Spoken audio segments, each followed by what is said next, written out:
Okay, I think we are ready for the panel debate. As I said before the break, you ask the questions, you make it short, and we also hope the speakers can give short answers. It's scheduled to 5:45. We will see if we continue until that, because it's been a long conference, so maybe if there's no enough questions, we stop and get home a little bit earlier. It's up to you. Okay, are you ready? Yeah. Good. We have a guy down here, Peter. Ah.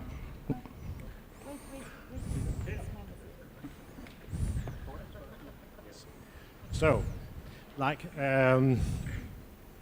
we sort of can observe that above the events on this planet going on, it appears to me there is a layer or some power holders, some call them the Illuminati or whatever, who control events on this planet to a high degree, control the press, universities, politicians, all of it, more or less, mostly more. And my question to you is, like, if we could we identify some of this control system?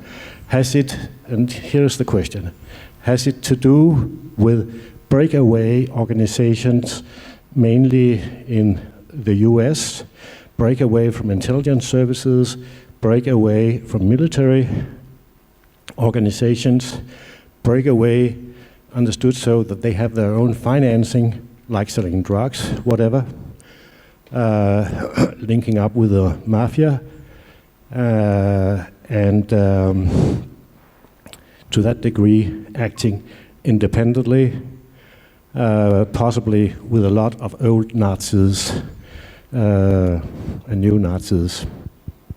Anybody? Who's interested to ask, answer, sorry? I'll give it a go. Hello.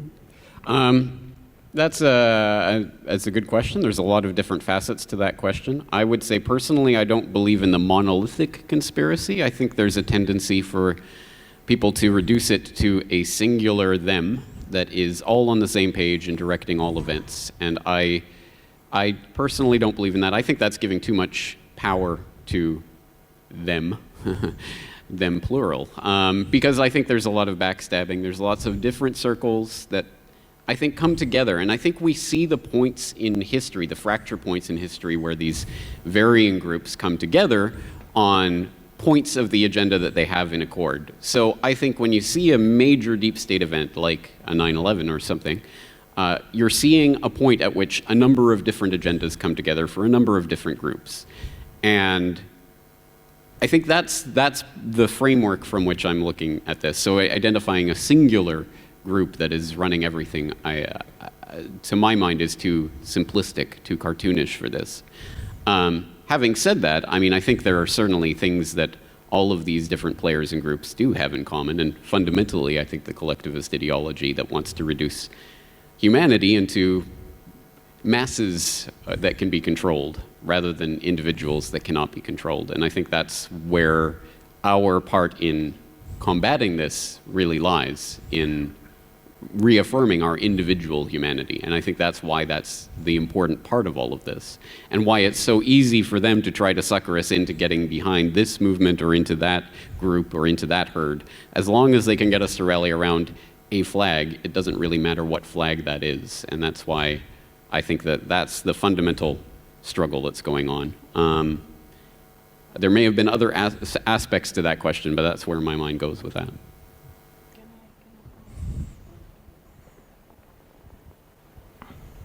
Thank you. I agree partially with James, but what we see is, for instance, all these NGOs who are operative, or even Greenpeace. These were all organizations that started with good people, with good intentions. Greenpeace had terrible boats to save the whales, Then you have these NGOs that really have the intention to help children and people in danger. But all of a sudden, it's very strange, all of a sudden, they get a lot of money and they have super boats like Greenpeace now, and they obey something else. You know, so I think that above all these different help organizations, there are people watching this, and they use what they can use. For instance, what is going on now with this transgender situation, they are really ramming it in our throats if we want it or not, while this is a really minority. Last week I read that there was a famous singer. She gave birth to a little boy from whom she said, well, it has a penis, but I don't know what it is. Is it a girl or a boy? We'll see that later. So this is taking back our identity. And there are, in my eyes, groups, or one group above this, who is observing what can serve their purpose. And they start giving money. I know because they tried in 2003 to give me 500,000 euros to help me.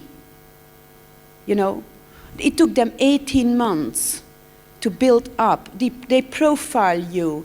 They go really very far. They know what you have in your bank account. They know if you have a mortgage. They know everything. If you're alone, if you're in a couple, they know everything. And then they start approaching you very nicely, very nice people. And they want to help you. Because I said that I wanted, if I had money, I would create a village in France, in the middle of nowhere, to help mothers save their children from an abusive father, okay? And they used this to so-called help me. And then, but they didn't say how much they wanted to give, and I wanted to know how much it was, because I said, why would you do that? And what do I have to do for you? Then, oh, nothing. But then all of a sudden, you're part of them. It's like we are all friends. And then a few months later, they invited me. I had to come because I wrote another book, and they were going to edit it, this book. And all of a sudden, I was in a restaurant it was empty. It was surely rented only for them. And there were 3 Miss Belgians and one very famous singer. And we are all, oh, hi, how are you? I don't know these people. I don't give a shit. And all of a sudden, these people disappear, and you stay with one wonderful, beautiful man who tries to convince you to take the money. And I say, well, put it on the account of our association. No bank accounts. And then I start using humor, because this helps to save yourself. I was there all alone. And I said, oh, well, it won't be much. It is in an envelope. It won't be much. And he was really insisting to help me. I knew, he said, I am in the mafia from tobacco. And I said, that's not a big deal. The biggest mafia are the governments. They take, I don't know, 99% on cigarettes, so I don't mind. But I'm trying to profile them. And at the end, it took almost 18 months. They said, okay, we're going to be straight. One could have been my grandfather, very nice old man, always well dressed, and I could see on their shoes, very expensive. And in the meantime, I knew that this tobacco mafia is linked to human trafficking of arms, all kind of really bad stuff. But I didn't say anything. And at the end, they said they had 500,000 euros for me to help me. And my father said, because it was I had 2 people to whom I talked about. This is my professor in the United States and my father. And my father said, never accept something you cannot pay back immediately. So it was in my head. And they gave me this information. And giving this kind of information is like giving you money, you know. So I knew I had to be very carefully, because I had this information. And I wanted to save myself from this situation. And so I said, well, 500,000 euros is a lot of money. It would be the same of 1 million euros now, because we are 14 years later. And I said, well, wow, this would really help. But you know, I can't do anything with it, because now I have to be very awakened. What will we do? Will we pay the rent of our office, or will we pay the telephone bill? So we are awakened all the time and creative. If you give me 500,000 euros, I buy a villa in the south of France with a swimming pool, and I'm not doing anything anymore. So, and I said, just give it to somebody else, okay? Now, only a year later, my professor said, I know why they want to give you this 500,000 euros. They buy your credibility. And that's what they do with these so-called news anchors. You know, people believe them. So once I would have accepted this money, I had to start saying things they want me to tell, because I had tremendous amounts of interviews, radio, television, you know, everywhere. And people believed me all over Europe, and even CNN. I had twice CNN. And there's a price on this. People give you credit. We can use this credit to make her say things we want her to say. For instance, while I see that the amount of raped children and tortured children and disappearing children is increasing, they would let me say that it is dramatically decreasing, thanks to government initiatives. And now, it's only a year ago that I saw one of the people, I will not name her, I was very often in her program, but she had stopped. She's around 60 now. All of a sudden, she is promoting the early sexualization of children. So from the age of 2-3 years, they get sexual education in nurseries to prepare them to pedophilia. They have to touch each other. They learn about homosexuals, transgenders, lesbians, and all these things. And they are 2-3 years old. I wrote a mail to her, and I said, what's the matter? Did you take the 500,000 euros? That's what I want to tell you. There are groups above who are observing people who are a bit above the grain, or you know, a bit above the people, and they target them. If they can use them, they will use them. If they can use Greenpeace to say other things than is reality about our planet, they will pay them. They give them boats, they give them luxury, and I can assure you it is worse than heroin. Because doors are going open for you. You risk nothing because they protect you. If there is somebody making a complaint against you, they take care of this because they own everything. The justice departments, the police departments, everything. But you sold your soul, and you can never get it back.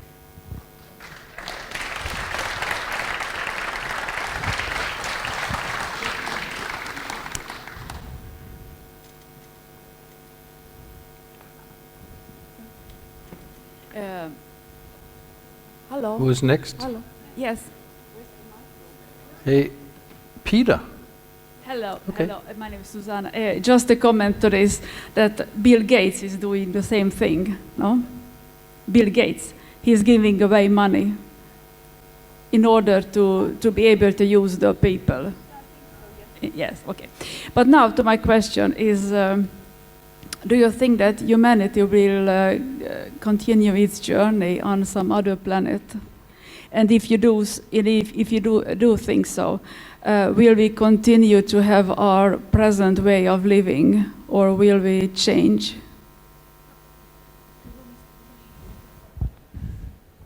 I think, Max, that's one for you.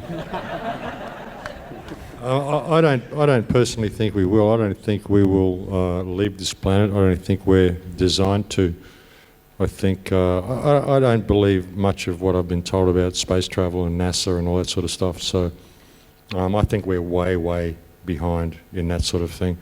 I think we have to pay attention to what we're doing here rather than thinking that we have to go and colonise another world to escape the damage we're doing here. I think we need to fix this. I really don't think we will ever colonise another planet, personally. That's my answer. Short answer, but yeah.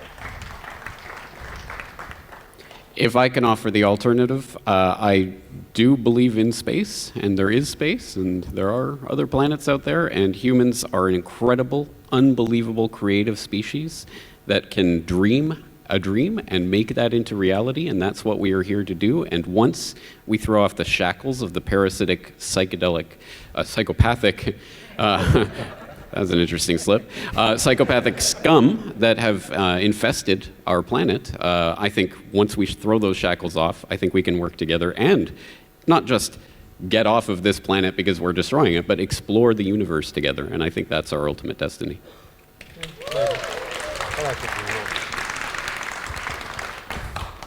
Yeah, I mean, I'm just following on from what you said.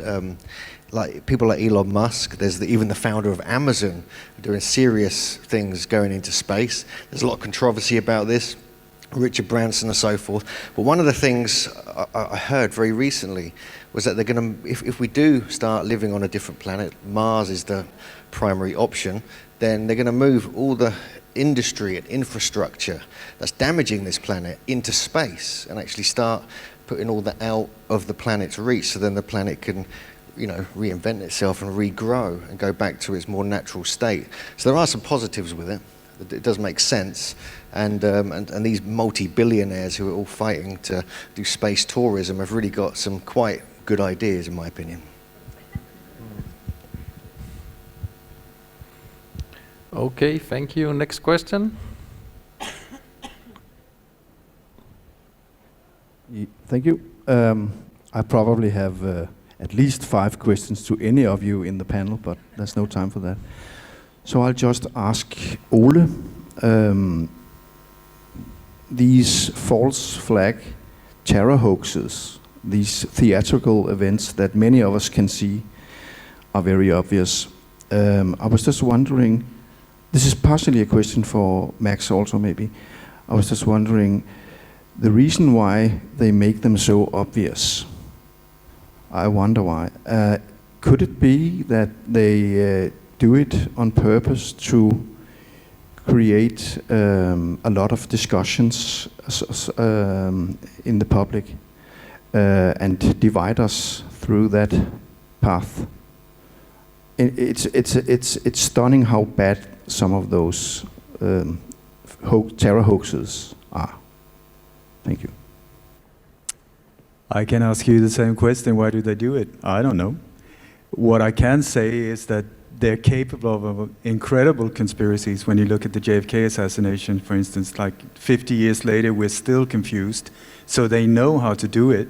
They've got incredible resources, including, I mean, film, animation, all kinds of effects, everything, and still they pull things off like yesterday with this bucket and needle and a flame and 22 people injured. I mean, what kind of crap is that? I think maybe to make fun of people like us, you know, like because it just becomes totally ridiculous, divert the attention, mess with us.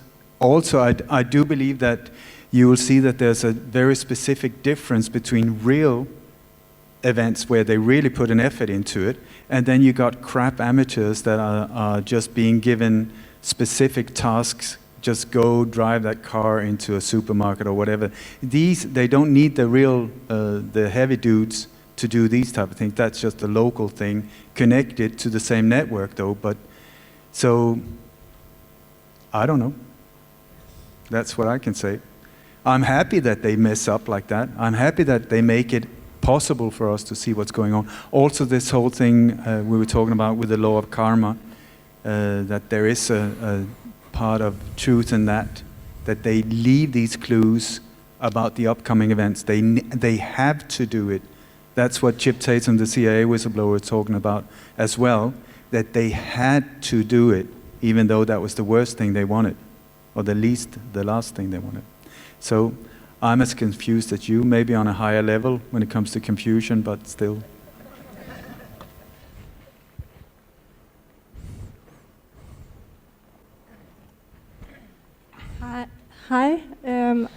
I got one question directed to Ole, James, and Max. There's a lot of talk about the 23rd, which is in a few days. What is your take on that?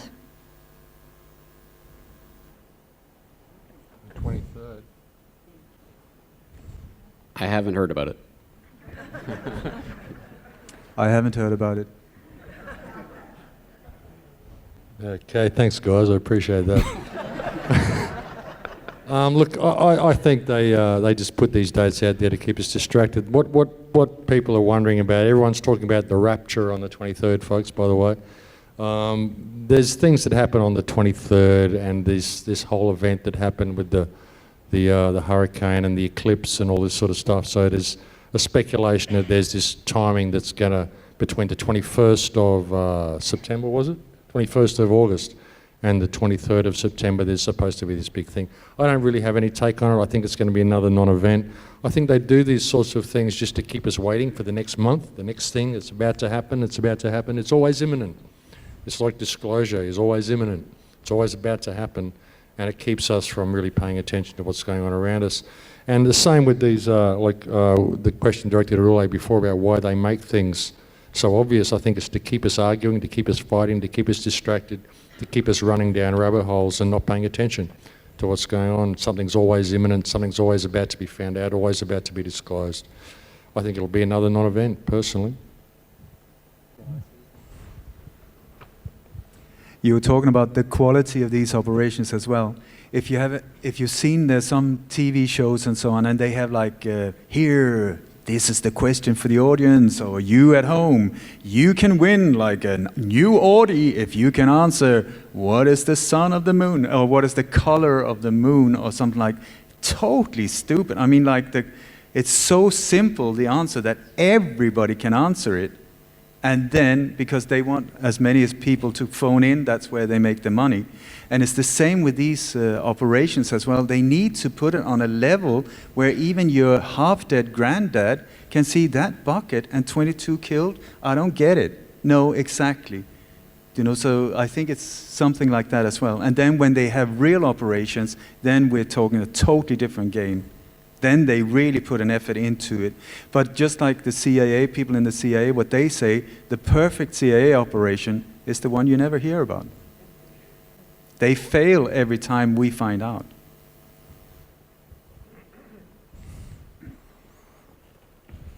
Okay. Hello? Yeah, there's a basic problem I'm having with this idea that all the different states are part of one particular agenda, like the New World Order agenda, and that all the conflicts are only faked to a certain degree. Now, that definitely applies to the past in many ways. There's Carol Quigley, who has made this agenda quite explicit for the 20th century. There is scientists like Anthony Sutton and others who have shown that both Leninism and National Socialism has been financed by Anglo-American bankster dynasties. So I can accept all that. But looking at the present situation, there seems to be a basic difference. China is still a communist system. Russia isn't anymore. Now the Soviet Union has ended, and after the collapse of the Soviet Union, there have been 9 years of a dramatic exploitation of the Russian state by Western corporations. And I think Putin is somebody who has very much learned from that past. And that's also the reason why he has such a tremendous support from the Russian people. I mean, there's not any leader on the world who can compete in any way with the popularity of that leader. You know, I mean, it's all a joke in the West compared to this man. And it's sort of building up to the question I had yesterday to James, and this question is specifically to James and to Max, because I think Russia is really an authentic opponent of this New World Order agenda for those reasons. The Russian people know what war is. They had tremendous sacrifices. The Anglo-American empire doesn't really know what war is on their own countries. I mean, they haven't suffered a lot at all compared to Russia, for example. They haven't been exploited in the way that Russia has been exploited. Okay, so the question, please. I think that in this case, the opposition to Russia is not a faked part of a New World Order agenda. I think Russia is an authentic opponent of the New World Order agenda. And that's exactly the reason why Putin is hated so much. And he's of course not alone. He has competitors in his own country. There's a transatlantic group in there. There is Lavrov, there's others, and they are authentic opponents of this agenda. Yeah. And I would be very interested in Max and James on this statement. Thank you very much.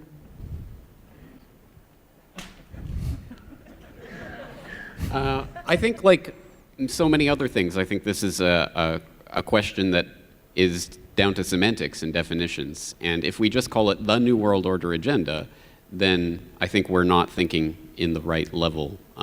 Because there's the Anglo-American New World Order agenda, and then there's the multilateral New World Order agenda, which within that, yes, there may be conflict. And I think there are conflicts. I mean, I think there are genuinely people who believe they are fighting against this group and that group.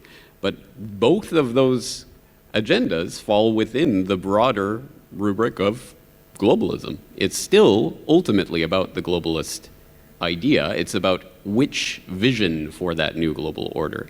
And it's difficult. See, this is the trap, because there's no way to think in the realm of nation-state politics and regional, institutions vying for power in this great struggle. There's no way to think within that system that outside of some sort of vision for global order. That is what this whole game is about. It's about global order, and what's your vision for global order? Well, I think we should have BRICS and the Eurasian Economic Union and the Shanghai Cooperation Organization. No, I think we should have NATO and IMF and World Bank, and let's fight. Yeah, there's a genuine conflict there, maybe, but the fundamental underlying mindset is the same. So the only way to actually escape that game is to completely undermine the fundamental assumption of the nation-state system, the regional bodies that need to be in place.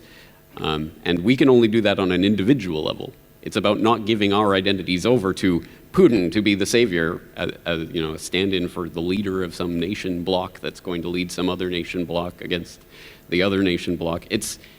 I think it's just getting us into the wrong game and the wrong mindset. So yeah, there can be real conflict within that system, and we have to escape the system. I totally agree with what James just said then, and also, Putin, I think he's been looking at this whole thing, and he's a player like everybody else. He's a politician, of course he's a player, and he's been waiting for this whole New World Order thing to come online. The neocons have had this plan, and look at what they've done. I mean, it's been a complete mess. They're so far behind schedule. So it's in his best interest to come across as the good guy and help undermine the West as much as he can, because they've got another plan. They'll roll it out. Like James said, it's about globalism. Whatever form that takes, that's what the agenda is, and they're all working towards the same agenda. They all go to the same clubs, they all drink together. It's the same thing. You have these two countries go to war with each other. I guarantee if Russia goes to war with the United States, you're not going to have the United States going and bombing the Kremlin and Russia going and bombing the Pentagon. It's going to be the people who suffer. It always is. So it's a scam. He's a player, and it's just a new approach to the same thing. I mean, if I was him and I was looking at what they've done, I'd be going, well, hang on, I'm backing out. I'm going to team up with China or someone else and do it another way, because there's a better way to do things. So, I don't think he's the good guy. I think, like James said, it's got to come down to us. It's up to us not to give our power away to these people. The world is ruled by a cacistocracy. They're all criminals, every one of them, as far as I'm concerned. That's just the way it is, and we have to identify that fact and realise that it's all just people here. We've got to start taking responsibility for ourselves.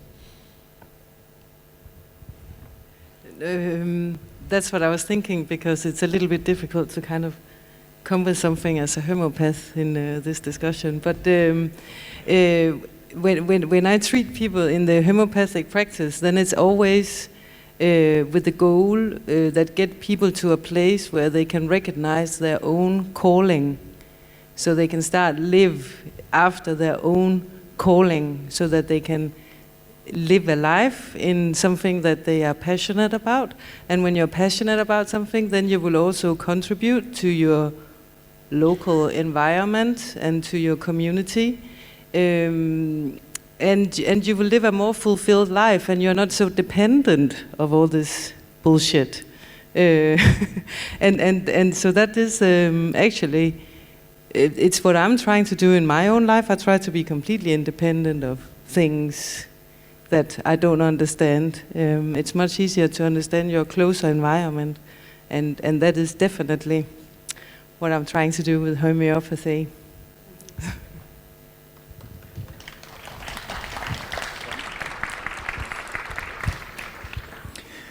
Do you know, we all have an immune system. The immune system, it doesn't care what it's attacked of. It just say, I'm under attack. I'm going to defend this body, this body temple or whatever you want to call it. So wherever it comes from, the reaction will be the same, free itself from the invader.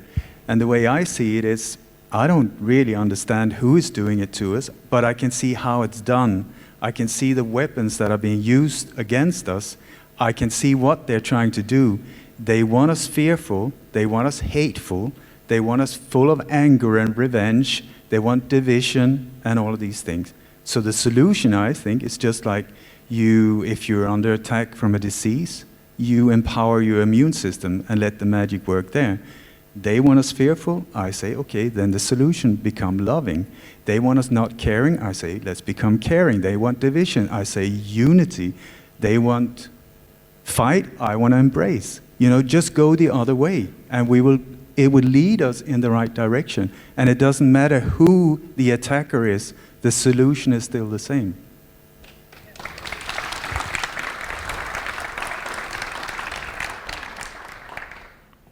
Hi, my name is... Hi, my name is Jacob. I just have a bit on an answer on what may be the reason why these terror hoaxes are so bad. And there seems to be a consensus around two possibilities. One is that it's an occult form of mockery, where they're basically saying, look how bad this is. And no matter how hard you try to convince your surroundings about what's really going on, nobody believes you, and they all think you're insane. Ha, ha, ha. That kind of thing. And the other thing is that we have to remember that the origin of this Anglo-spheric globalist system really comes with Cecil Rhodes' roundtable system that was established back in the 1880s. And this roundtable system was created mainly by members from the Fabian Society and the British Eugenics Society. So they have a very strong Darwinian, Malthusian approach to their political project. And there seems to be an internal Darwinian rule where they have to inform the masses about what they're doing before they're doing it. So those that are clever enough to detect what's going on and see what's coming down the pipeline, they actually get a chance to prepare for what's coming so they can survive it. So when everybody else goes down the drain, at least the gold of humanity is not wasted when the whole thing finally goes. So there seems to be a consensus around those two things being, why it's so obviously bad, because there's a signal value in it somehow. Yeah. Yeah, that was not a question, but that was interesting. I actually also have a question for the panel, because I've also been wondering about all this terror attacks and why it's so badly made. Could it be that we are closer to a breakdown of the monetary system, so they need to have soldiers in the street before it happens? I think that is one reason. I think they're starting to freak out here because so many of us are waking up. And when the masses start seeing how few they are, I think, as far as I know, they're in the thousands. We are in the billions. So the balance is like totally out of proportion. I heard somebody say it's like a grain of sand on a beach. That is how big they are compared to the rest of us. So these individuals or these power structures are freaking out because one day, just because they've got more in their bank account, doesn't really matter because it's lynching times. It just becomes to a point where the gap between us normal people and these super, super, super rich individuals are just so big that game over for them. So I heard this amazing talk, it was a TED talk a while ago. It was a zillionaire who, I don't even know how many zeros that is, but it's a lot. I never heard of him, and he says there's quite a few like him who I don't know what he had invented or whatever. It was something useless, but apparently very popular. But what he was advising was other people in the same situation, where he said, we need to wake up. I mean, what is the difference between a 400-foot yard and an 800-foot yard? The size, that's it, boat. What can you do with it? Nothing, but it will lead to your own destruction if we keep this game on. He was talking about the elite. So he said the solution is start sharing, give back. That would also stimulate business, because people, when they start getting money in their pocket and so on, that will also stimulate business and so on. So his solution for them was to join us. And I say, hallelujah, baby, that's the way to go. Let's meet again, instead of that the solution will be that we chop the head of them. I don't see that as a solution. If you study revolutions, you will see it's just revolving, and the people who chop the head of somebody after a few years down the road, they're even worse than the ones that they just chop the head of. So that is not a solution either. So we're back to the whole thing about letting go of fear, take back the power, your personal power, get back in balance, do good, be thoughtful, live in love, live in compassion, not love as a wimp that is just bending down and pulling back, bend over and saying, this is love. That is not what I'm saying. I'm saying fearless exposure of things that are not right according to your heart. It takes a lot of guts to live in love, stand in love, be in balance, and treat life with respect the way you want to be treated yourself. So whatever the threat is, without this being New Age, I say love is the solution.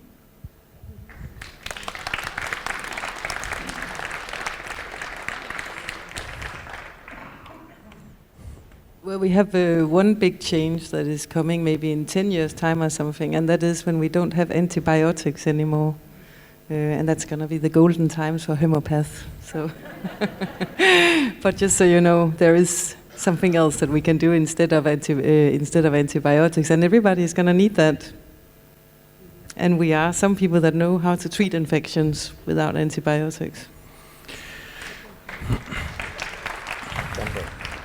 I will say, as the controller here, that I did not get any answer to my question. What was the question? Oh yeah, okay, making terror attacks obvious. I think, we've covered a lot of different angles to it. I think another angle is the idea that let's keep in mind that the planners of these operations learn from the operations and how they go. And something that I think would have been a lesson from the JFK operation would be that now, 60 years on, we have, people have written entire books about Umbrella Man, or, the killing of Tippett, or the autopsy, or the magic bullet, or the bullet on the stretcher, or there's 8,000 different angles, and everyone has their own theory about this and that. And I think going forward from that, an operational thing to do is to start to implant confusion in operations. Things that are obvious and detectable that show that there's something crazy going on that will get people in, but there's going to be, in the event of a JFK or 9/11 or something, there's going to be a huge movement of people who are interested in researching it. So give them stuff to research and make stuff ambiguous and make stuff that people can fight over endlessly, so that it becomes another JFK. You have 60 years later, you have people, or 50 years, whatever it is, you have people fighting over every single aspect of it, and absolutely nothing changes, even though most people know it wasn't Oswald Lone Nut, but it hasn't changed anything. And now we're getting to that territory with 9/11.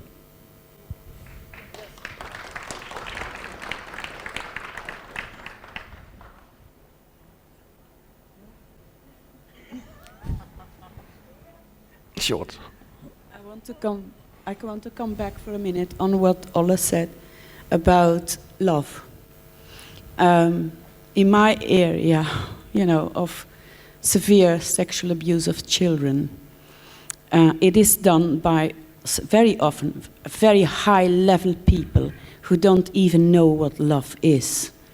They know what sex is, and it is important for victims to know that you have sexuality and you have sex.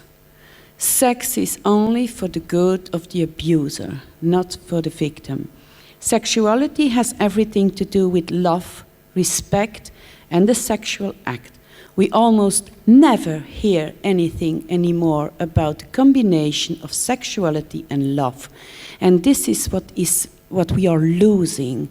We have to learn, youth and children, that sexuality has everything to do with love. But love is such a stupid word these days, you know. But give it the power that it needs. Sexuality or sex and love is one. And then you have the really basic sex, even lower than animal sex, but that's perversion. So let's start to make this division again.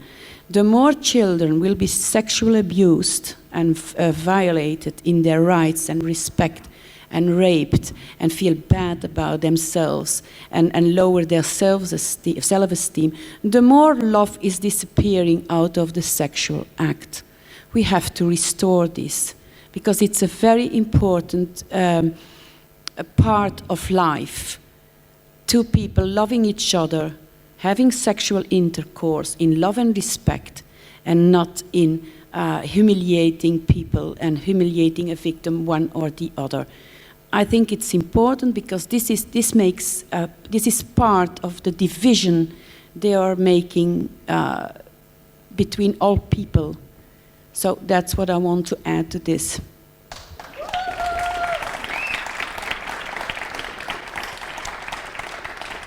Max Igan also had a recording not so old about this subject about porn and why there's so much free porn on the internet. Well, yeah, it's doing a lot of damage. It's really destroying people's sexuality. I'm getting emails from young kids, like 17, 19 years old, young guys who say, well, I don't know what I feel anymore. I'm not attracted to men. I'm attracted to women, but I don't have any libido. I don't have any urge to have sexual relations with them, but I want a girlfriend. I don't know who I am, you know. And people are getting to the stage where they find it impossible to have a sexual act without visual stimulation and all of this sort of thing. So it's completely disconnecting people from their natural sexuality. And that's how we are mostly controlled, is through control of our sexuality. We live in such a sexually repressed society that it's really easy to get to people by giving them little bits of porn and little bits of stuff so they can have all these fantasies that they're too scared of their own sexuality. And it's been a huge part of the control grid. That's how we're so easily compromised. It's how you're able to get all these politicians and compromise them in brownstone operations and all this sort of stuff. It's all through a repression of sexuality, natural sexuality, and the division of the sexes, you know. We're even told that it's a patriarchal society and we need a matriarchal society. No, we don't. It's not a patriarchal society. It's a psychopathic society. There's nothing patriarchal about Hillary Clinton or Angela Merkel, you know. All this is done to divide the sexes, you know, women's liberation, you know, women's rights. It's not about that. It's about turning women into men, turning them into psychopaths the way men have been turned into this. So, you know, we've really got to look at how we're controlled by sexuality. It's such an important topic and it's such a taboo topic, you know, and because we're so repressed, you've seen the rise of this pornography and what it's done. And kids now, like there's young girls, like, having their first sexual relationships with young guys, and the young guys are expecting like full-blown anal sex. This is it. This is how we have sex, because this is what they learn from videos. And you've got young girls, 14, 15 years old, in their first sexual encounter that they're sneaking out, whatever, with their first boyfriend. They've got to go to hospital and have stuff done to their rectum because of the damage that's been done, because of the way the guys are treating them. And the guys don't know any different. It's what they're being taught to do. This is what making love is. And it's not. And you know, it's important for people to pay attention to this and for people to pay a little bit of attention to your kids and be open with sexuality with your kids and talk to them about it. You know, you can educate them. You don't need the school educating them in all these ridiculous practices which are nothing to do with being a human being.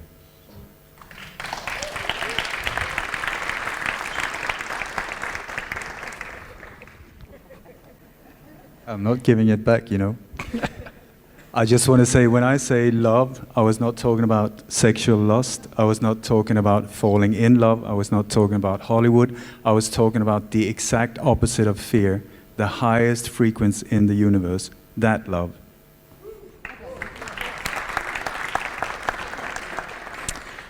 Okay, that was, don't ask about the monetary system, then we know.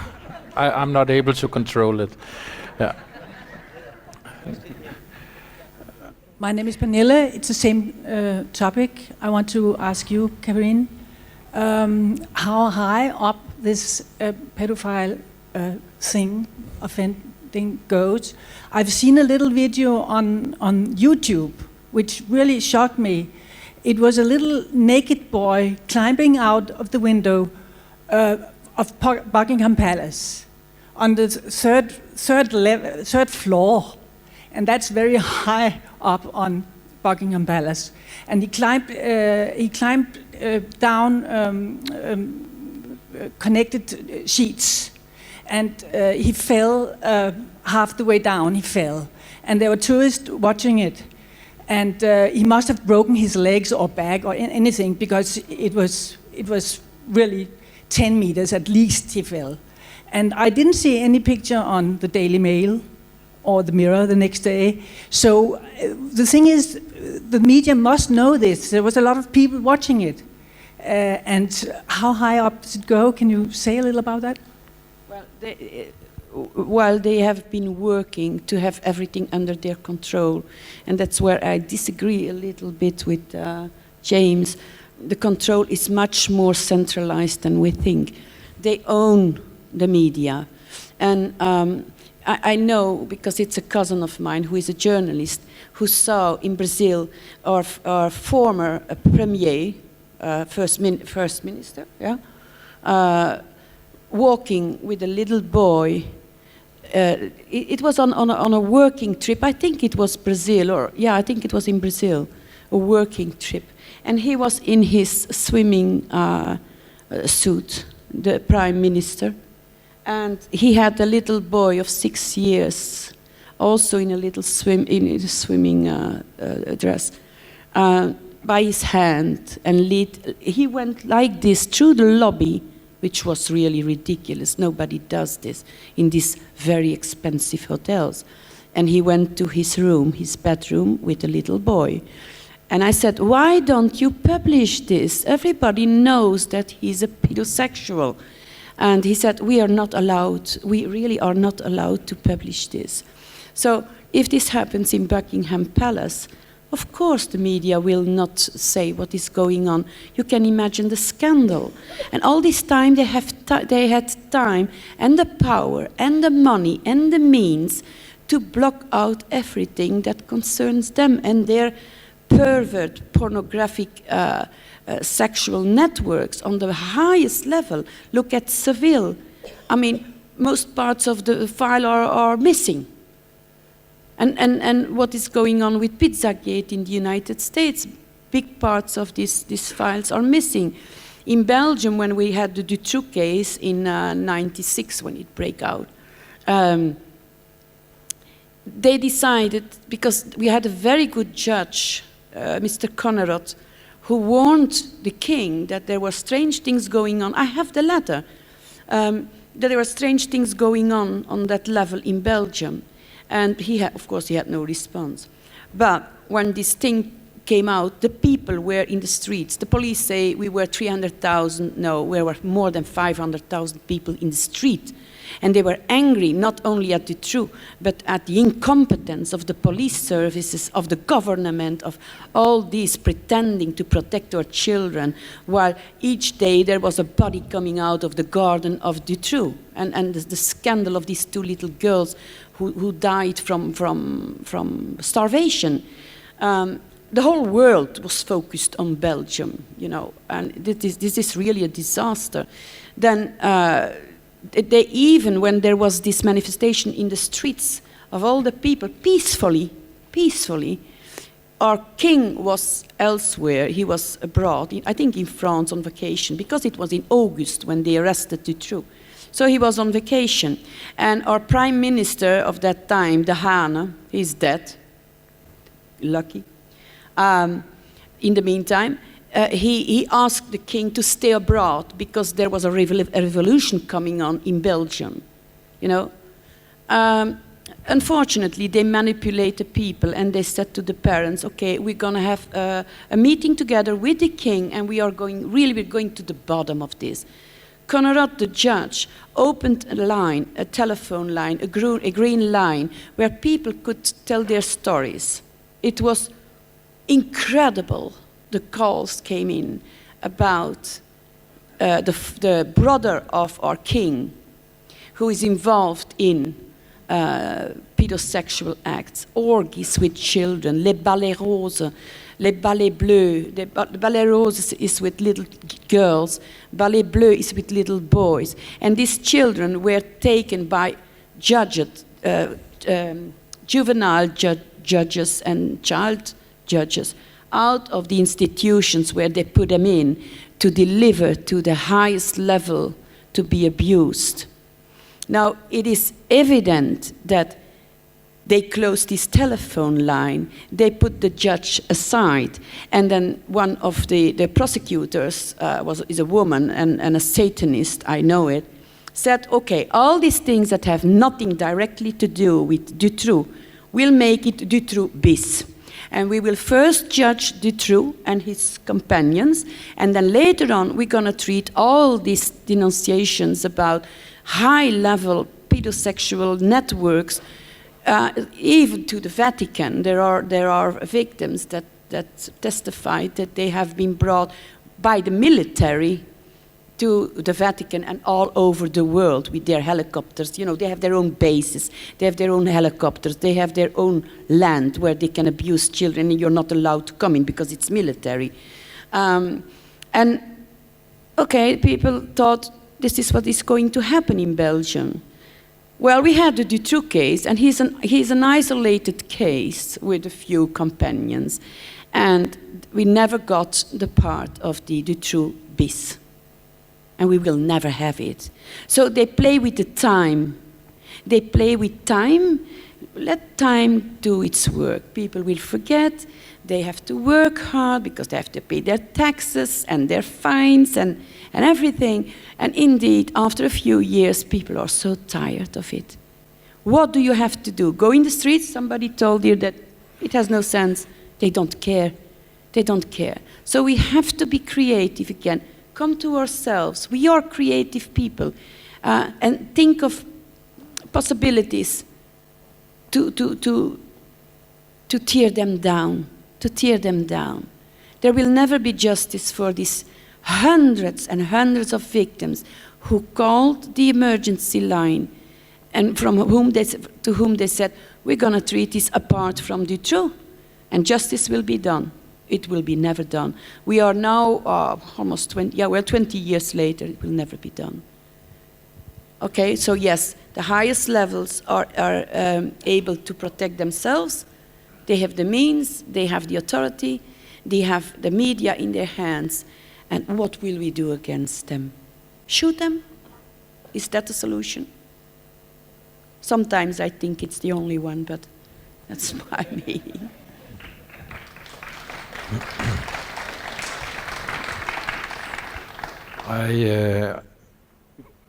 Should we try to keep the answers a little shorter now, because time is going and most probably there's a lot of questions. Okay, next. Okay, I invite the panel to discuss the wonderful meaning of Hugh's talk yesterday.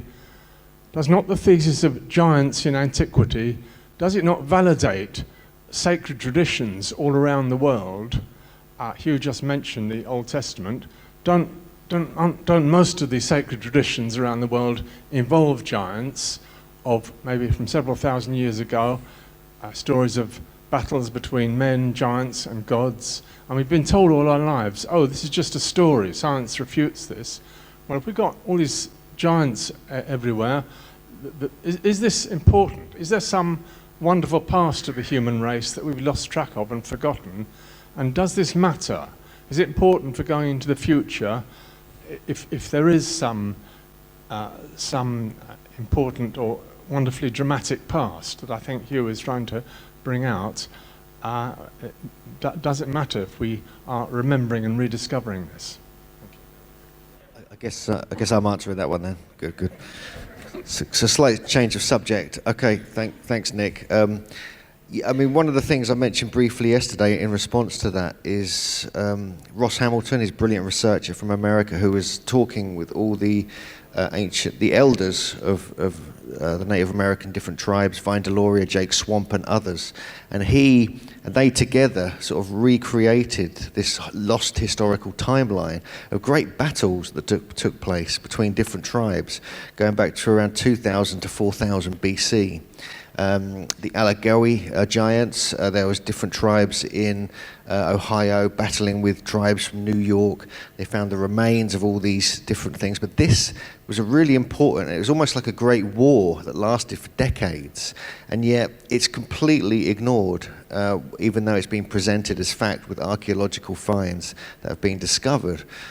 So the problem is when you've got a controversial subject like giants that don't fit into the agendas at play, like the Manifest Destiny agendas and evolution even, then they get completely written out of history, and the only way you can preserve them is through the oral history of the native traditions. And so this is why these are so important. I mean, they're not just in North America, but even in Britain. I mean, we have a severe lack of knowledge about what really happened since the Druids were pretty much destroyed by the Romans around the time of, not long after the time of Christ, because they had an oral tradition that was deliberately suppressed and destroyed by the Romans and the Christians after that. And so there's so little to go on. We're scrambling to gather the data, and so the history books are missing large chunks of who we are and where we came from, and this is part of our kind of ancestral path and our origins. If there's big chunks missing that have been destroyed by different fanaticism and religion and different cultures dominating others, and we're kind of missing a part of ourselves. So I think it's important to try and dig into that and look to the oral and ancient native traditions to see what's there, because that's virtually all we've got left. And luckily in the North American traditions, they were extremely focused on exact precision of passing down the stories from one generation to another, almost letter to letter, word to word, because it encoded not only secret knowledge and wisdom, but an exact history, often allegorical and things like this. But so yeah, it's very important to look at that side of it. Did that answer your question at all, Nick? Okay.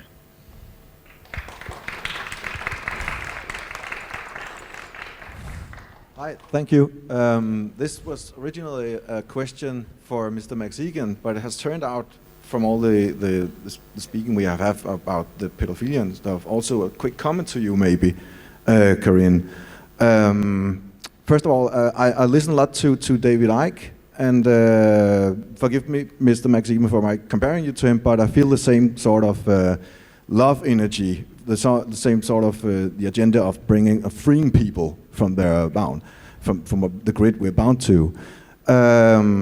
But he also has his lizard theory, and I don't know. I really am for the theory that there are other entities, which might possess the elite, And I think, just a quick comment for you, Carine, when you have the question of, are demonics real? You don't know, but you see their eyes change, the violators' eyes change. And if you listen to David Icke, I don't know if you know him, he has a total answer to that. It is because of demonic entities, other dimensional entities. And again, back to a question what was asked earlier during your presentation, how do they avoid being hit from all the damage they do themselves? And I think the theory is because they're somehow non-human, not necessarily lizards. I think David Icke's lizard theory could be a targeting thing that he's been subject to scare people off everything else he says. Because he also calls them shapeshifters. And if they can take whatever form they want. They can choose to be lizards, appear like lizards, So I don't necessarily buy into the lizard thing. But just to you, Mr. Max Igan, are you totally off the theory that there could be alien entities combining all this, and that could answer to why do they do it? Because they won't hit themselves.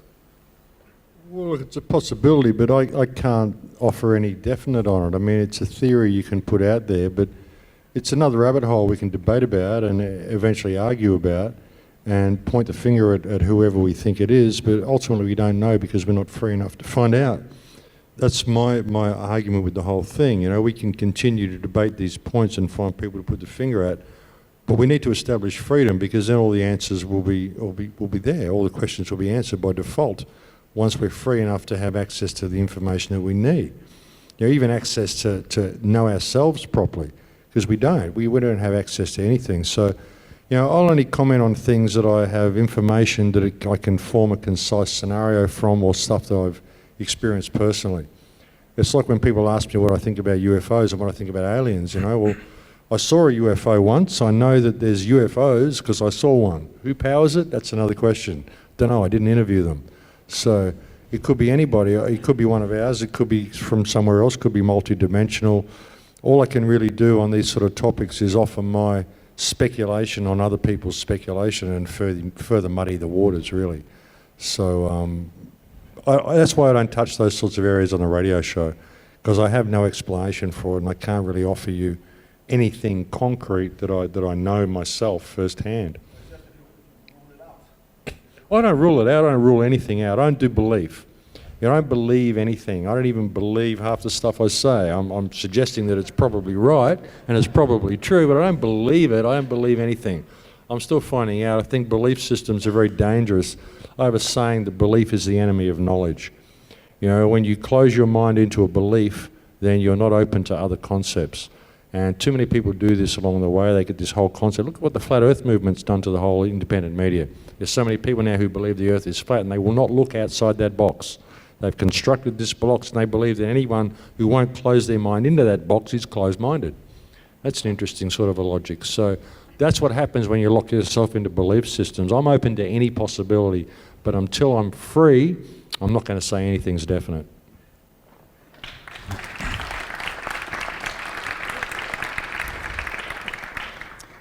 I'm David. Talking about 5G, this question was actually meant for Mash. I don't know if he's here. Otherwise, one of you can take it. Being local over the last few months, I have seen antennas come up in a radius of only 500 meters. I've noticed 3 new 5G antennas. Bearing in mind, Max, you call it the end game. I would have asked Max if he lived here, would he want to move away? What is your take on this? Thank you. Well, yeah, I wouldn't really want him to live anywhere near these towers personally. I live in a great spot where there's no towers. I think what people should be doing is perhaps getting involved in this Empower movement and putting these liability notices against these people, because all this 5G stuff is being rolled out completely untested. That's the problem. You know, if you look at Ted Wheeler or Tom Wheeler from the FCC, they're not waiting for the standards. They're rolling it all out anyway. So, test country for 5G. What was that? I'm sorry? Denmark have been called a test country for 5G. Yeah, well, it probably is. I think Australia is as well. They're rolling these smart poles out around Australia as well. So, yeah, I mean, I'd be moving away from them. But the whole thing is, where can you really move away? Because it's going to be blanket saturation. You know, what we've got with common networks now is that if you move too far away from the broadcaster, you lose signal. This won't happen with the 5G. So the millimetre waves go long distances and they penetrate just about everything. So, yeah, I mean, even moving away, is that going to help? I think public awareness is really what we need with this, and start showing that you're taking action. Like things like this liability notice and whatever we can think of to slow this down. I mean, obviously we can't just go and pull the towers down. We'd get in trouble. But there's got to be ways of combating it and bringing public awareness to this issue. You know, just anything you can. I don't think there's any way to really escape this.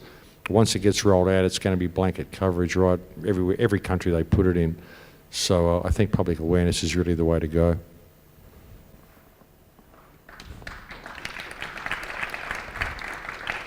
Hi, I was thinking about if any of you are aware of the work of Stephen Greer and what do you think of it? He's suggesting that there there will be a false flag alien attack. Maybe Ole, you come across something about it? No? If anyone knows something? Yes, thank you.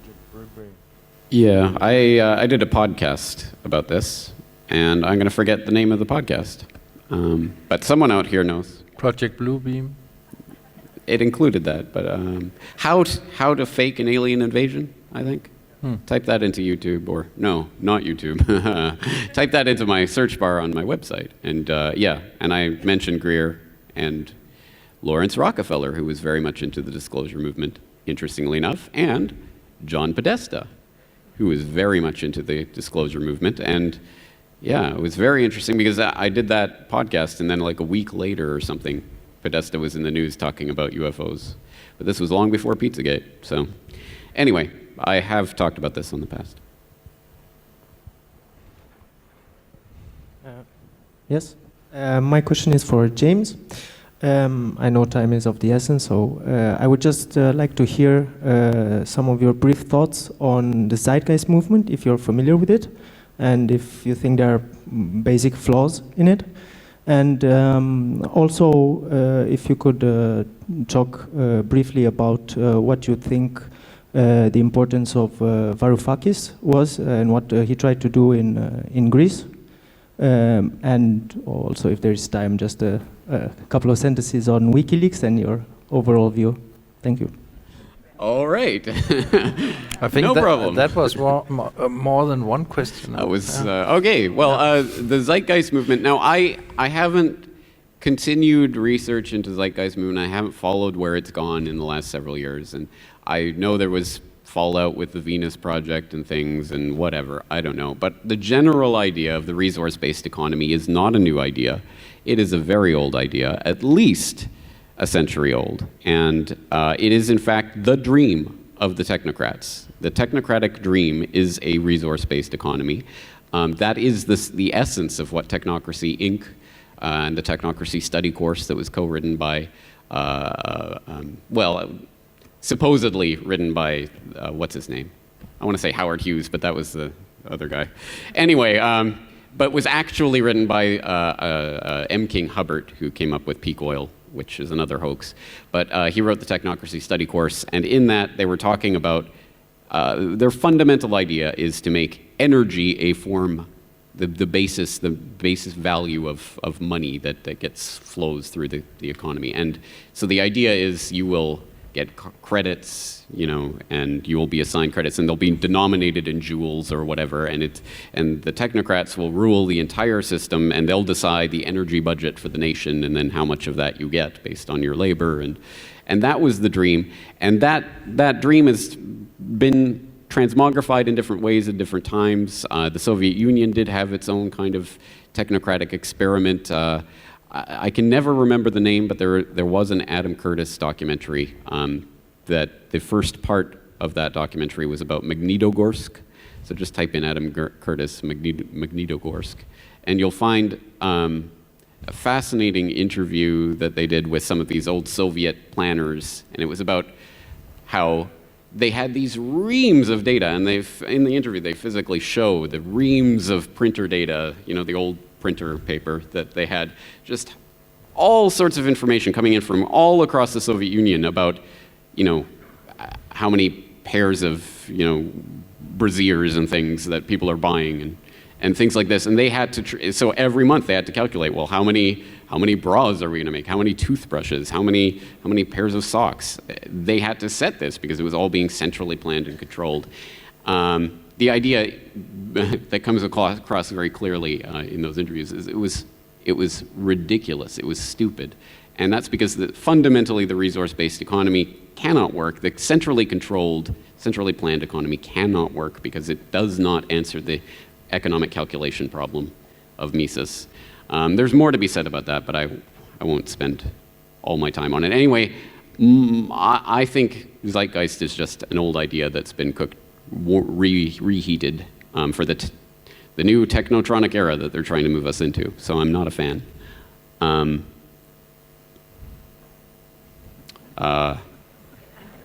Number two, and number three. WikiLeaks, again, is an intelligence operation of some sort, whether Assange is in on it or not. I would assume that he probably is in some manner, believes he's operating for some reason or purpose, but it doesn't even matter because, of course, something like that, by its very nature, can be used by intelligence agencies by leaking certain information to WikiLeaks, and then it gets disseminated through WikiLeaks, and then, well, it's from WikiLeaks, so it's the truth, and then so everyone it may even be the truth, but it's only a very, very partial view of the truth, so they can direct people in this way or that.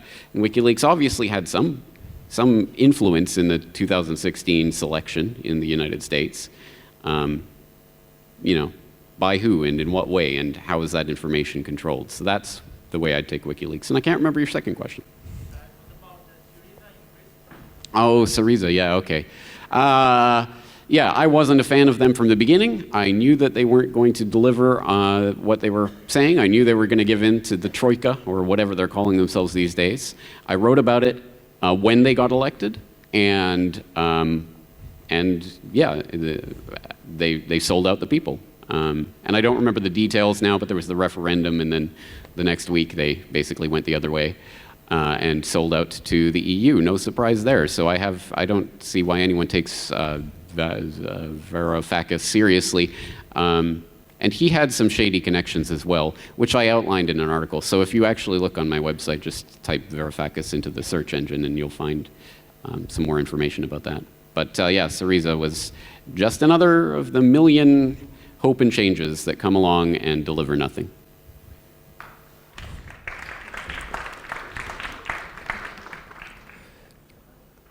A quick question to Hugh Newman. I hope you didn't say anything about it yesterday and I was not paying attention, but in your opinion, how intelligent would a 10 feet tall giant be on average? Any qualified guesses how intelligent they were? I mean, did they have houses? Did they have shoe shops? Did they sell French hot dogs? Or? Yes. I mean, I'll answer the first part of the question because that was sensible. Well, obviously they had very big heads, so they probably had very big brains. We've got, just to give you an example, in the archaeological record, which blows me away, there's some 40-inch circumference skulls, which is twice the size of my quite large head anyway, at least. So we're talking absolutely huge. What would happen there? You know, I mean, I'm not a scientist, I'm not a biologist. Would that increase your brain power? Would that make you intelligent? I personally think, you know, when you look back into more ancient times, and because I've done a lot of research into the Neolithic era and the Bronze Age and things like this, and even before that, way back to the very early Neolithic with places like Göbekli Tepe, there's a different type of sophistication, different type of intelligence, I believe, was around then. And it was very heavily based upon intuitive intelligence. And they could sense and feel things that we have completely lost because we're bombarded constantly with electromagnetics and television information and everything else. Whereas back then they were living in often pure silence with just natural light and the stars at night to guide them. So they were living just with the sky and the landscape, and their intelligence came from that. So they were intuitively sensing everything around them, and they knew where to go, they knew where to get food, they just knew things. And we just don't have that. We're constantly guided, well, attempted to be guided by everything around us, from childhood up to the, academia and so forth. But when you're looking at, I mean, does anyone know the answer? I mean, if you've got a head twice the size of mine, would you be more intelligent? I think so. Yeah.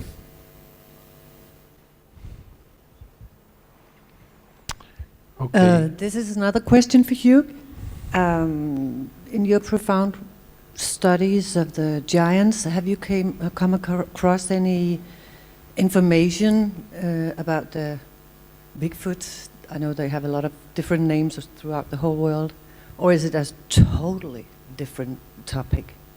Yeah, about Bigfoot and Sasquatch and things like this. Yeah, that's this is going quite a lot of directions, this panel, isn't it? It's quite remarkable. They are quite different. I mean, the things I've been looking into just through my studies of these so-called giants is they were humans just like us, but they were extremely tall and extremely powerfully built. There are some crossovers. I mean, we don't mention Bigfoot or Sasquatch in any of our books, but there are some legends and stories of, this is in the Cherokee area, the Carolinas in America.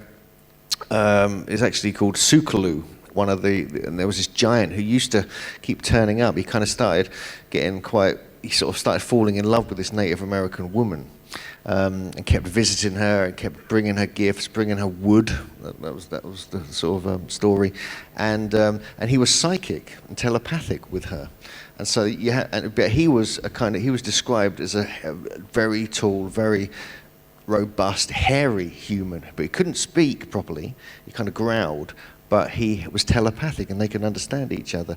And her mother got involved and started getting him to do things like bring wood and bring food and all this kind of stuff. And it's this brilliant, really lengthy story about the legend of Sukaloo, the giant sort of hairy man. And so you have these crossovers, but I don't think it's the same thing, because there's still reports of Bigfoot and Sasquatch, people seeing them, but I don't want to get into this here, but then you get into this other realm of like the paranormal and demonic reality and things like this, like the fairy realm and such things, which I think that is part of. It's not just the physical reality. So there's different aspects to look at that here, but they are often very tall, these Sasquatch and Bigfoots. I mean, you've seen the TV show Henderson and Bigfoot or something. Anyway, I think that's all I got on that one.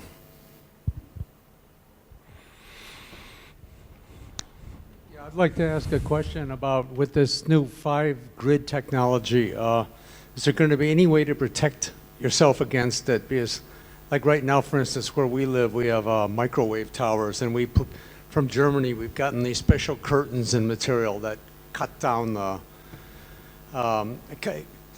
it cuts down the radiation a lot, and so it makes it so our ears don't ring. And but with the new 5-grid, will you be able to use the same materials like Faraday cages and this German material to cut down the electromagnetic smog, or will you just be completely helpless?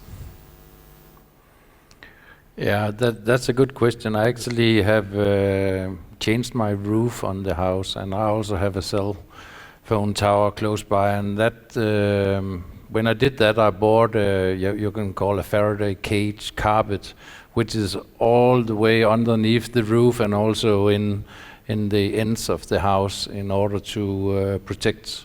And I have a meter to measure the electromagnetic waves, and it's not totally reduced in the middle of the house, in the roof area, first floor.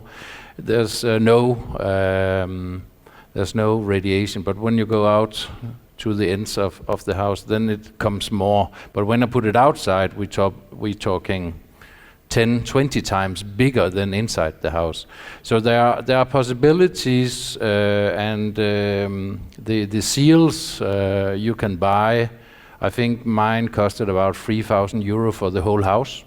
So it's not a big investment when you have to make a new roof, because that is much more expensive. But you need to research the market. I think I use something called Holland Shield or something like that. They have a lot of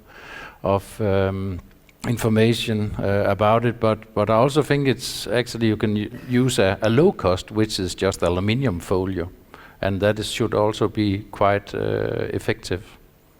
I don't know if anybody here have more to say about that. Well, I have to protect my remedies all the time, so I use a lot of aluminium folio in my drawers. But there's another thing that I discovered, which I think is quite amazing, and I don't know if this is going to work for the 5G, but earthing sheets. So to sleep on sheets that are connected to the earth. So it's kind of like the same system as if the shield, what you call the cage, Faraday cage. Exactly. Yeah. So it has a silver thread, and you plug it into the earth of your electrical plugs sockets in the house, and I'm using it and I love it. I recommend it to everybody. So it's basically like sleeping on the ground. There's a lot of other theories about that with the easy water and so on. But it's a possibility for sure. Earthing sheets. I also made some measurement on the computer. If you have a Mac computer where the cover is aluminium, it's actually 105 volts. Of course, the amps are very low. But if you have a Hewlett-Packard plastic PC, it's only 13.5 volts. And the same if you have a wireless mouse, avoid that. Have one with a cable. And you can also have a mouse pad, which is connected to the earth of your electrical system. So it's pretty cheap, so you can do a lot to protect yourself, because as Mads showed on the photos, you are creating this rouleau forms where you have, it's like this, where all the red blood cells are clumping together like a fish steam, where they are attacked by sharks. And when you are earthed, according to the knowledge I have investigated, you actually are avoiding to have this rouleau, this where the blood cells comes together, and that means they can transport more oxygen and get rid of more CO2, and the cells are just functioning better. So check it out. It's a possibility in unfortunately not too good world. Yes, hello. In connection to this, what about orgonite devices? Have you, any one of you, used that? Does it work? And in what way? Anyone else? You're talking about the sort of toxic plastic thing with metal in it, yes, with the crystal in it, which you program it with the crystal and so forth. I used to be quite interested in that many years ago, but and this is the idea of, based upon the idea of Wilhelm Reich's orgone idea about, you know, natural energies and so forth, and it would transform the energies, some negative energies of like masts and things like that, into something more positive.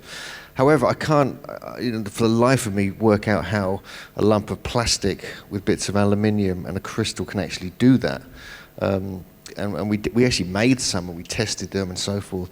But the problem I'm finding with it is that there's no tests have actually been properly carried out to see if they actually do anything. And the other problem is that people are sort of what they call gifting them, and what they're now doing is placing them at ancient sites, thinking it's going to improve the energy of these ancient sites. And this is something that is quite disturbing. But what they're actually doing is leaving lumps of toxic chunks in the ground, which then decompose and release into the soil and the ground and the atmosphere even over hundreds of years, and it's actually making it more toxic.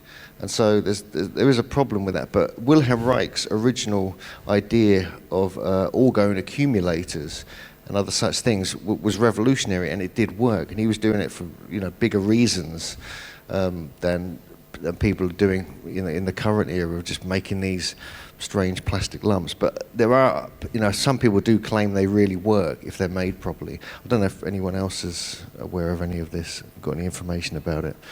But I'd be careful about, you know, planting these all over the planet, because they can become toxic themselves.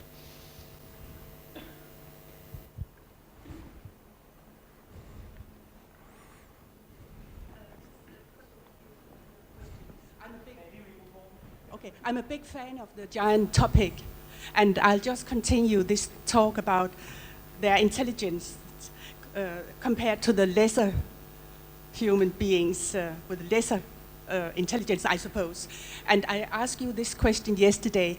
I can't understand how these very intelligent giants, I believe they were very intelligent, whether with their intuition development or with their telepathic communication among each other, and perhaps with the humans.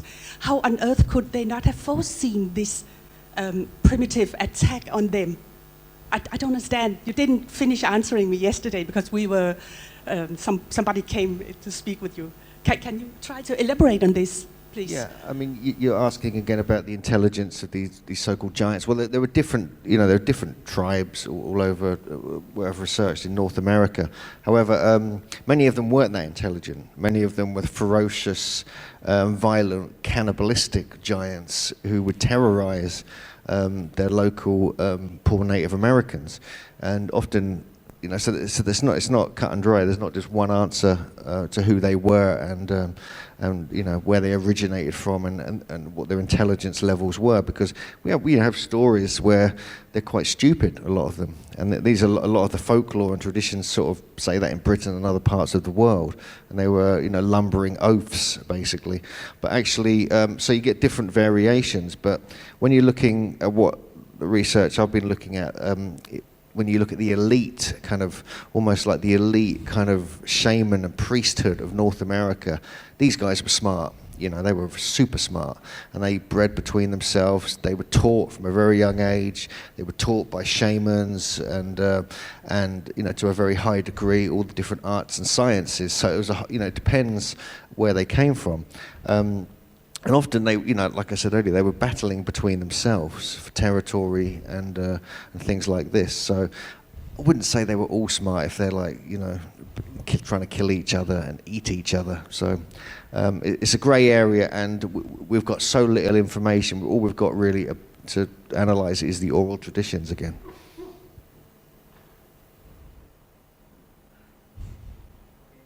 Hello, maybe I can ask a question. We had a terrible rainstorm in the break before, and I heard in the middle of this rainstorm, I heard a woodpecker signal. Do you think there was any weather manipulation in this? Any of you got a?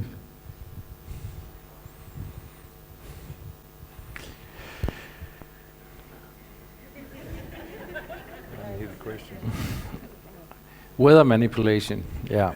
There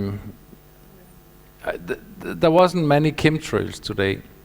There can have been a build-up of nanoparticle pollution where they know the wind direction were, and maybe they're able to radiate that with electromagnetic waves in order to create a hailstorm. Yeah, that's absolutely possible according to the research I have done. But if that was what happened here, or just strange weather in Denmark, which we also see, I can't prove it, we can only speculate, but I'm happy I was not running a marathon. My Sweden and I, we were just like 500 meters away, and we saw the lighting, and I mean, it was right on top of us, and as far as I could see, there were two of them more or less hitting that chimney. Yeah, so we were like just laughing. I mean, if this is HARP or not, it's aimed at this exact building. So I was sort of like, coincidence or not, who knows, but they were right on target, whoever was there. So, hooray for the chimney. We have another question here. Yes, I have a question for Max Igan. I wonder if you are familiar with the German physicist and professor Konstantin Meil and his theories on scalar waves. Look, I'm not actually familiar with his work. Sorry, no, I can't give you any insights on that.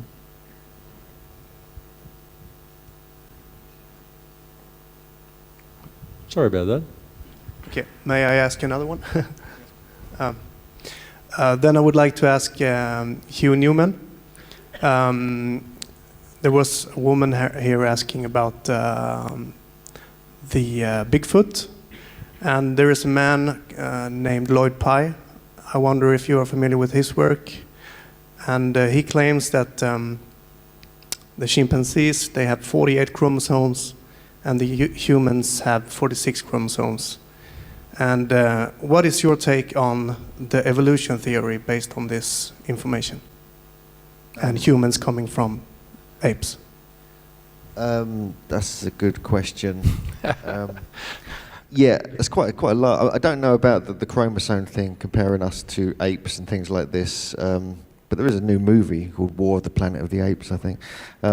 Might explain it. But I think, I was talking briefly about the evolution theory. I mean, I'm not a scientist, I'm not a biologist, it's not my field of study, but, just looking at the work of, luminaries like Michael Carine, we have to really question, because they're finding human remains that go back millions and even billions of years, which is completely, rewriting the nature of history and the human history. And when you look, you're finding giant skeletons in the historical record going back to 200,000 years. In Africa, the Homo heidelbergensis giants, which were routinely 7 foot tall, potentially up to 10 feet tall. That doesn't fit either. But then you have the problem of the dinosaurs and the megafauna, and what was going on with them. How do they fit with evolution? And so, yeah, it's a very confusing story, the whole of human history, and perhaps, some theories suggest it's even cyclical and it never began and it will never end. So there's different ideas about that. But we're looking at relatively recent, the last 10,000 to 100,000 years. There's too many anomalies in place to put it all down into an easy, accessible form. We emerged as plankton from the sea, grew legs and became apes, then humans. It doesn't really make sense to me, but I'm no expert.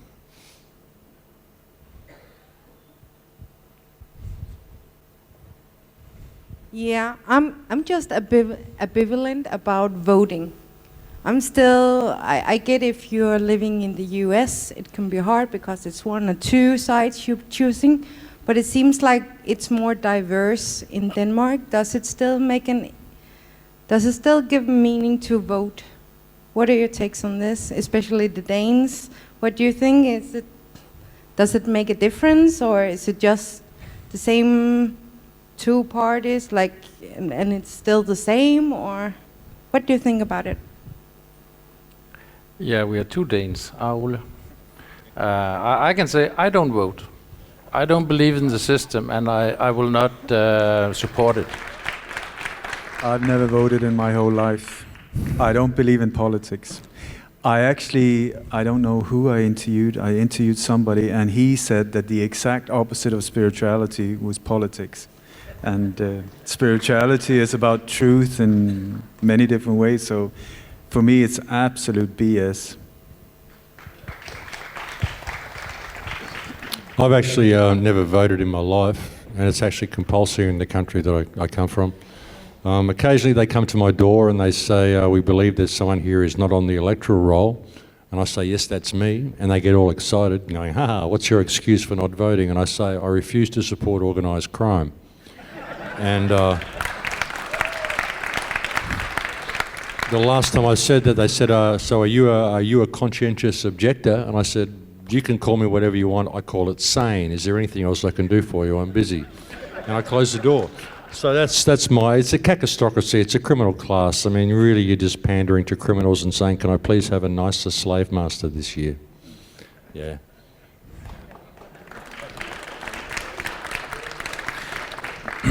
That being said, I also think we have had the same system with one vote per person. Everything else changes. Why not also think about, like we have to the, what do you call that, music contest, where you have 10 votes. 10 votes for Australia, 9 votes for Sweden, Why not have 10 votes and 9 votes? And why not just think out of the box? How could we actually make this system functioning better? Why not make it that the people, let's say we need 20 people to run this country, the 20 people who get the most votes, they are ministers. Then the guy or the lady who get most is the prime minister, because then the people will have the people in office, they actually vote, and it doesn't matter if they are blue or red or yellow, or it doesn't matter, because the people have selected them to run the country. And I think it's a good thing that there are different kind of opinions, but they have to agree about those, and I also think that will reduce the amount of changes we will see in the future if people of different kind of opinions actually have to work together and they are forced to it. They cannot say, no, we don't want it, we have a new election. That's not possible in my system. Yeah, another thing as well, anybody who wants the job is not suitable for the job. That's the thing. Anybody who really wants to be would you really want to be the leader of the country? Really? Seriously? If you really want that job, it's because you want to control people. And we don't get to select those that we elect. They're selected for us. So unless you can select the person you're voting for, the person's been put there, so you've got a choice. So you want Tweedledum or Tweedledee? It's the same thing. And I want to add, because now I'm getting started, I also think that if you are in a public office, you need to go through a psychopath test.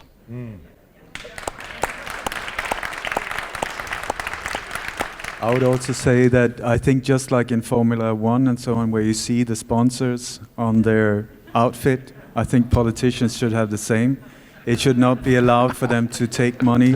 It should be a low-paid job, like a bus driver should have more than politicians and so on. So it's really people that are burning of desire to help the population that should have these type of jobs. But I would very much, would you like to answer? I would very much like to know your view. I'm a voluntarist, and I don't believe that there is any legitimate political authority. People can't, no magical political ritual can grant rights that you don't have to another person. So it's all a meaningless sham. But I'd be interested to hear from a statist on the panel, someone who votes. I think you can find one on this panel, brother. I'm new at voting. I lived abroad for many years, so I couldn't vote. But now I'm voting here in this country, and I just vote for the people that is going to make it more difficult for the other people. That's my strategy. So it's just a kind of to vote for the people that are underrepresented, so to say. And then when it comes to my case is vaccination. I follow the case, and not a party. Yeah.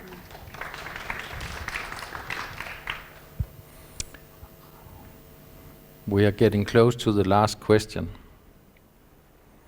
Maybe there are a chance for more. It depends about.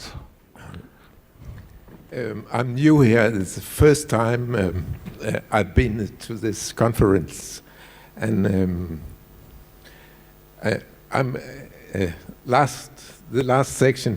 I'm quite skeptical of your approach to normal or nearly normal. 3 years ago, I didn't know anything about what you are telling me now, and I think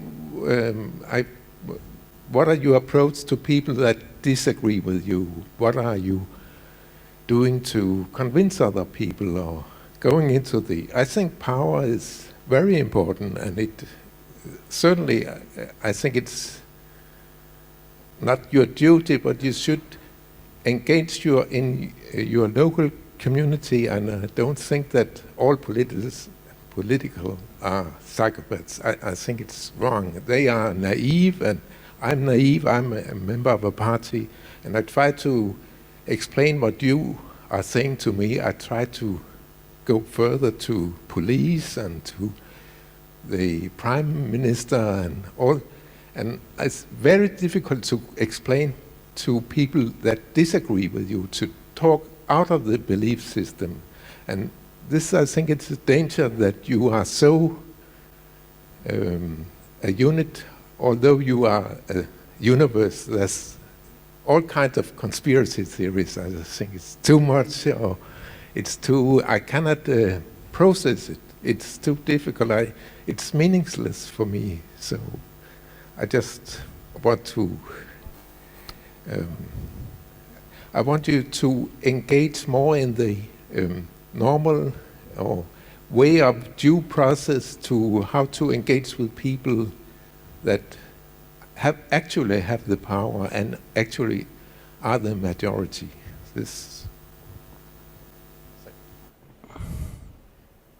When I raise my voice anywhere, then I'm being met by so much hate and so much aggression that I have to take it in the doses that I can handle. I would like to go out and talk about my subject, but I also have to be quite conscious about the energy that I'm letting into my life. by the aggression that I'm meeting, and more and more I'm less interested in that. I really don't care what you do.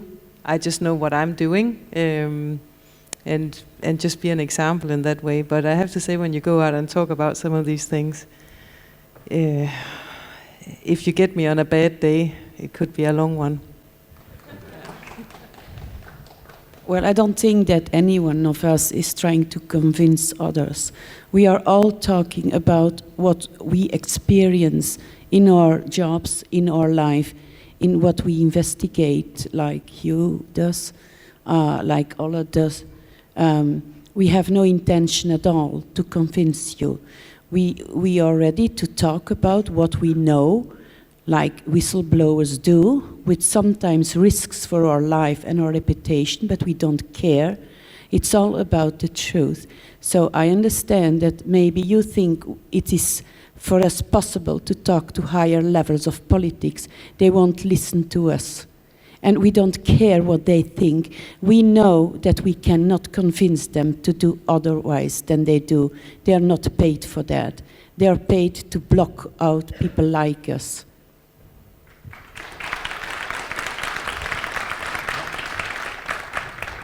Also, I mean, it's very difficult, like for a person in your position to talk to your neighbours. If you find out about some of this sort of stuff, it's very difficult for you to bring information to them, because we tend to get a little bit of information, and as soon as someone shows any interest at all, we turn on a fire hose and we drown them with information, and they run away. They think, well, I don't want to become conspiratorial like that guy. You know, the best thing we can do is lead by example in what we're doing, and if you want to take approaches against the system, for the sleeping masses out there, speak in a language that they can understand. That's why I'm suggesting things like this In Power movement with this liability notice.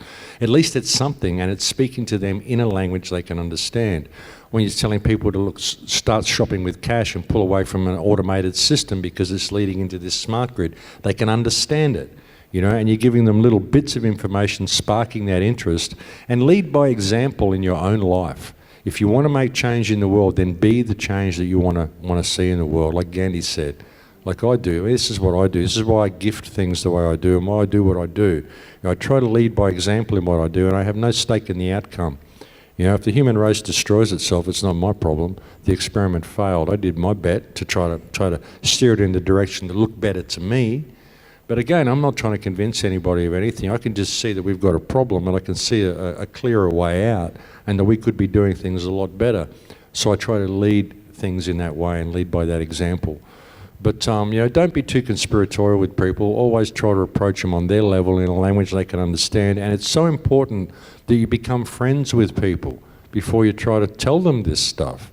You know, I always say that if you're baking a cake and you don't know your neighbour, bake an extra one and go and meet your neighbour. Get to know them, give them a cake, do something with them, go to a ball game, even if you hate ball games. Just become their friend, because when you become their friend, you can talk to them. You know, you'll find out that they've got all the insecurities that everybody else has got as well. You know, we're very, very threatened by the people around us, and we're very shut off from the people around us, and we close ourselves off. So try to lead by example in what you do, remove stake in the outcome, and approach people with you know, language they can understand, and it just helps, you know. Stuff they can identify with.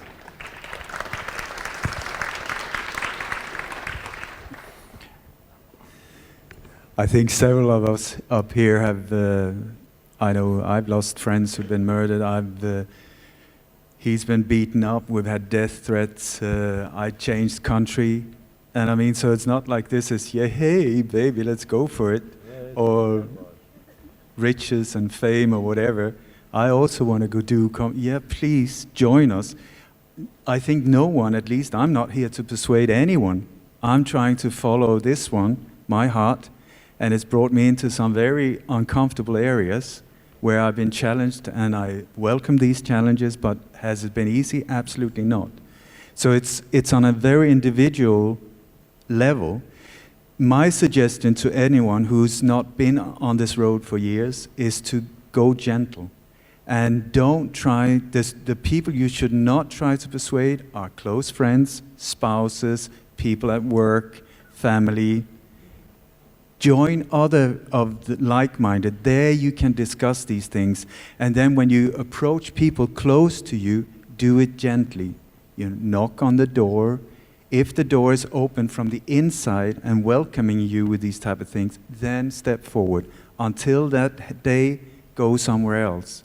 And also understand that you were asleep, just like I were asleep, or what. It's a very strange word, this awakening. I don't like that word at all, because we are all on different levels of a so-called awakening. And so be gentle. It's just like trying to wake somebody up who's in deep sleep. You know, it's painful. So be gentle to each other and just live by example, just like Max said. Walk your talk, be truthful, be honest, give these old values some weight again so that your word counts, your life counts, and so that when you leave this earth, be it round or flat, you have made a better place than when you entered.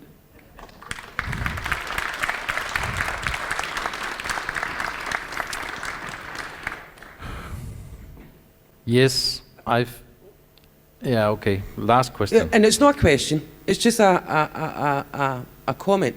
You know, I was listening to the voting, should you vote, should you not vote. I heard an interview with a film director called Aaron Russo, and he was talking about his relationship with David Rockefeller. And he was talking about once about how the women's liberation movement started, and Aaron Russo was saying, this is very good that you backed all this women's liberation, you know, it's such a good cause. And David Rockefeller laughed in his face.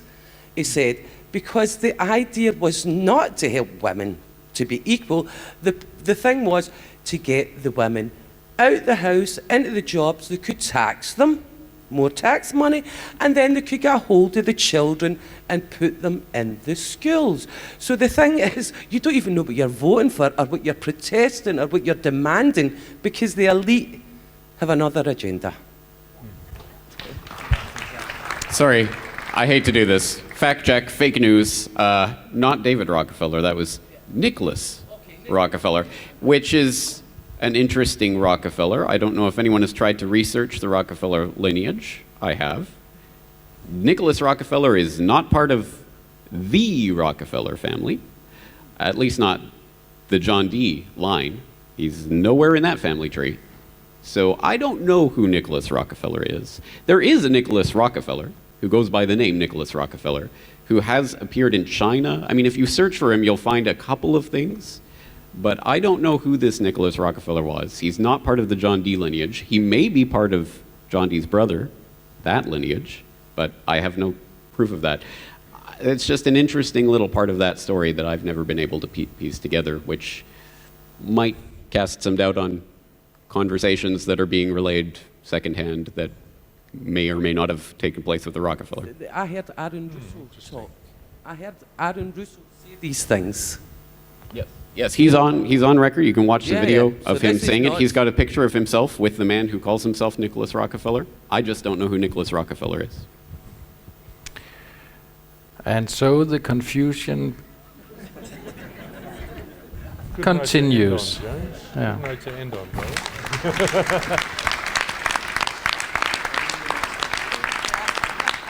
Always go. Yeah, I want to thank all the speakers. We have prepared a diploma and some T-shirts you can have afterwards. But in the end here, we have a tradition is that all the volunteers and the Open Mind Conference people, Michael, Dennis, and all of them are up here, so you can have a photo. And we hope to see you all in 2018. Thank you for coming. Thank you to the fantastic speakers we have this year. And I will say a very interesting panel debate. So hope to see you all next year. Good luck.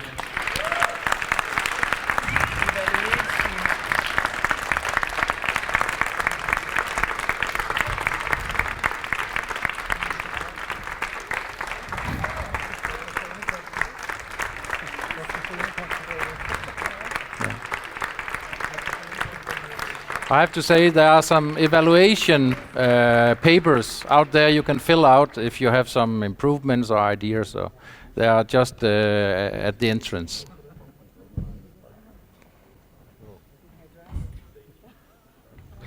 Thank you for coming, folks.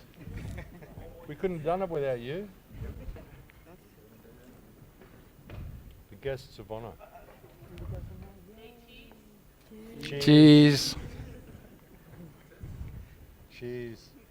Transhumanism. 5G.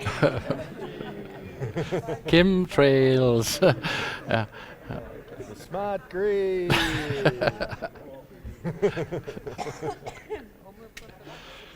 Yeah. Phyllomedusa. The frog venom. Cambo.